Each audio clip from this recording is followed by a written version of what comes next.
이재명 대표의 정치적 명운이 걸린 1심 선고 이제 열흘도 채 남지 않았습니다. 위증교사 혐의 관련해서 양형 기준상 최대치인 3년을 구형받은 이재명 대표인데 마냥 손을 놓고 기다릴 수만은 없었던 모양입니다. 재판부에 피고인 진술서를 제출하면서 무죄를 호소하고 나섰다고 하는데 자, 관련해서 영상부터 보겠습니다. 세상 일이라고 하는 게 억지로 조작하고 만든다고 해서 만들어지는 것이 아닙니다. 검찰 권력을 남용해서 증거도 조작하고 사건도 조작하고 정말 안쓰러울 만큼 노력하지만 다 사필 규정할 것입니다.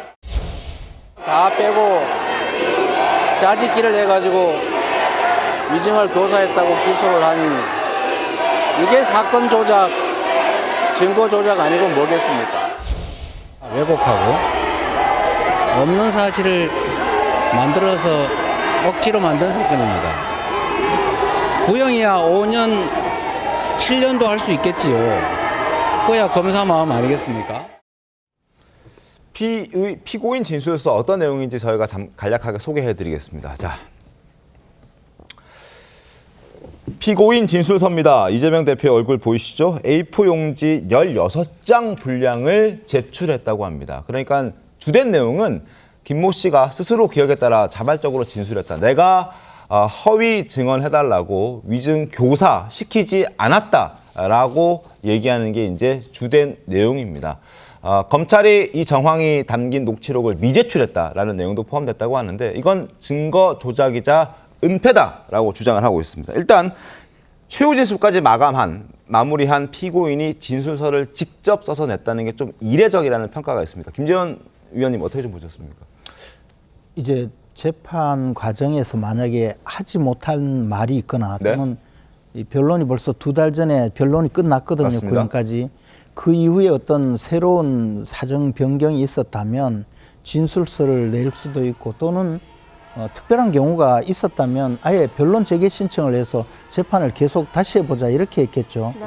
뭐 그런 사정은 없고 진술서 내용도 그동안 뭐 오랫동안 재판을 끌어왔지 않습니까? 그 내용을 거의 반복한 내용으로 알고 있어요. 그러면 왜 이런 진술서를 냈느냐? 기존에 다 주장했던 것이고 지금까지 해오던 내용이 뭐 검사가 증거를 조작했다 또는 김진성 씨 그 증인인 김진성 씨가 자기가 아는 사실대로 진술한 거지 내가 뭐 위증을 교사에서 위증을 시켜서 한 내용이 아니다. 네. 그런 주장을 많이 했는데 아마 진술서 내용도 전부 그 내용으로 알려지고 있습니다. 그러면 이 진술서를 내면서 이 지지자들이 있지 않습니까? 네. 이른바 뭐 개딸이라고 분류되는 그런 분들부터 시작해서 또 지난번에 그 새로 이재명 대표의 측근들이 공천을 받아서 국회의원이 된 분들까지 이분들에게는 내가 끝까지 이 재판을 통해서 무죄를 받아내겠다는 확신을 심어주게 하기도 하고 또는 이 재판 결과가 이제 불리한 결과가 나올 것이 충분히 예상되니 만약에 유죄 판결을 받더라도 내가 끝까지 주장을 했는데 이 판사들이 잘못 결정을 했으니 항소심에 가서 다시 다투겠다. 그러니 나를 따라달라. 뭐 이런 주장을 하기 위한 근거라고 봅니다. 결국에는 이게 재판부에는 그동안에 진술했던 내용을 그대로 내는 것이니까 별 의미가 없는데 재판부 밖에 있는 지지자, 국회의원 또는 뭐 언론 뭐 이런 쪽에 자신의 그 의지를 강력히 표명하고 나는 대법원까지 갈 테니까 걱정 말고 따라달라는 리더십을 보여주려는 내용인 것 같습니다. 지금 대외적인 메시지가 이제 피고인 진술서로 발현된 거다 이런 취지로 말씀 주셨는데 뭐 오늘 어젯밤에도 보니까 SNS에 뭐 결정적 증거 통합 파일까지 숨기는 황당한 검찰이다 이런 취지로 또 이 위증조사 혐의에 대해서 이 대표가 또다시 올렸더라고요. 지금 이런 해석은 어떻게 보십니까? 뭐 그렇게 해석하실 수도 있겠지만 일단 저는 2가지 목적이 다 있다고 봅니다. 첫 번째는 지금 재판부가 마지막으로 이 선고를 내리기에 앞서서 이제 한 달여가 채 남지 않았기 때문에 위증교사가 25일 아닙니까? 네. 그렇다면 이제 한 20여일 남았기 때문에 지금 아마 선고문을 판결문을 쓰고 있는 중일 것이다. 그렇다면 재판부에 대해서 다시 한번 주의를 환기시켜 드리는 그런 목적이 첫 번째는 있을 것 같아요. 또 한 가지 두 번째는 방금 전에 김재원 최고위원께서 말씀을 주셨습니다만 뭐 비슷한 맥락일 수 있습니다만 제가 볼 땐 약간 좀 그 해석의 결을 좀 달리할 수 있는데 지금 이 재판이 사실상 이 재판부에 오롯이 맡겨져 있는 게 아니고 사실 지금 국민의힘에서 이재명 대표에 대한 재판을 워낙 강조하면서 얘기하다 보니까 약간 이게 여론 재판처럼 흘러가는 부분도 있다. 그렇다면 일반 국민들께서도 이 부분에 대해서 좀 정확하게 이해하실 필요가 있는 게 아닌가. 그 중에 가장 이제 그 대표적인 게 이 김진성 씨가 본인의 변호인과 대화하면서 나는 이재명 대표를 주범으로 몰기 위해서 이 고소취와 협의하는 부분은 없었다고 얘기했다라고 하는 부분에 대해서 검찰이 이것을 재판부에 그 제출하지 않았다라는 것이 이제 이재명 대표의 주장이거든요. 네. 그렇다면 검찰이 갖고 있는 많은 증거 중에 그 이재명 대표에게 불리한 것만 취사 선택하고 이재명 대표에게 유리할 수 있는 증거에 대해서는 제출하지 않았다. 이런 부분들이 어떻게 보면 검찰이 조작하고 있는 거 아니냐, 증거를 조작했다 이런 식의 이제 얘기를 하고 싶었던 것이다. 저는 그렇게 해석할 수도 있을 것 같습니다. 네, 이 이재명 대표 지금 말씀 주신 것처럼 이 검찰이 일부를 자료를 이제 재판부에 제출하지 않았다 이런 주장도 하지만 전체 플록치를 들어보면 실체와는 다른데 검찰이 좀 짜깁기를 하고 있다 이런 주장도 같이 내놓고 있거든요. 하지만 이제 검찰의 판단은 전혀 다르다는 건데요. 내용 한번 들어보시죠. 핵심은 김 비서관이 좀 도와줬으면 하는 거는 KBS하고 시장님 측이 어쨌든 이 문제에 대해서 많이 상의했고 가능하면 도감이 있었다는 얘기를 해주면 딱 제일 좋죠. 너는 봐줄게.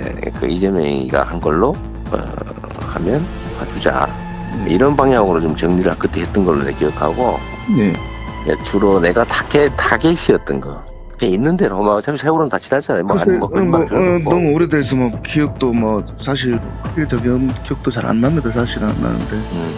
아무튼 그 필요하신 부분. 이 사건이 매우 정치적인 거래가 있는 그러니까 그런 사건이었던 걸로 기억된다 정도. 좀 전체적으로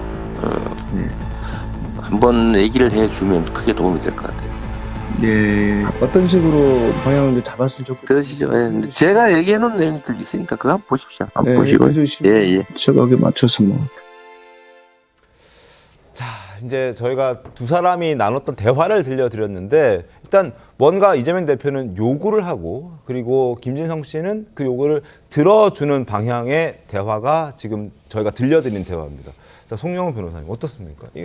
이 이재명 대표의 위증교사 혐의 사건은 굉장히 간명한 사건이죠. 네. 2018년 그 경기도지사 선거법 위반 사건에서 그 옛 성남시장의 수행비서였던 김모 씨가 증언했던 내용은 모두 법정 녹음이 되어 있습니다. 그래서 증인신문 조서도 작성이 되어 있죠. 그리고 이재명 대표와 그 김모 씨 간의 녹음 파일 방금 저희가 들은 것 풀 버전으로 법원에 다 제출이 되어 있습니다. 그렇기 때문에 그 두 가지를 대조해보면 되는 일입니다. 굉장히 간명한 사건이고요.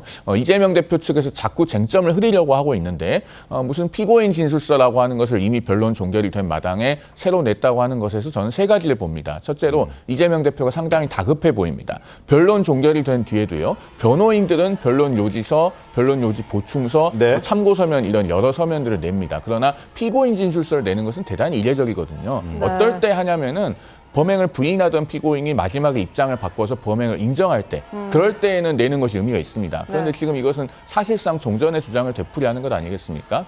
그러면은 이재명 대표가 그만큼 다급한 것인데 그러면 이런 것들을 내라고 변호인들이 선뜻 적극적으로 흔쾌히 동의를 해줬을까?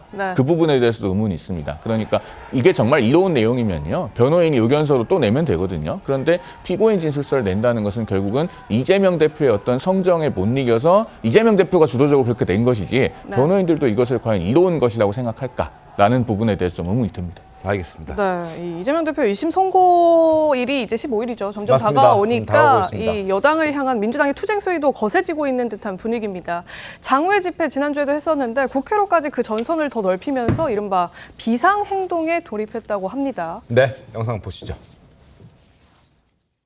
또다시 변명과 핑계로 위기를 모면하는 것이라면 차라리 하지 마십시오. 또다시 말도 안 되는 꼼수를 부렸다간 용암처럼 분출하는 국민의 분노에 권력의 종말을 맞이할 것입니다.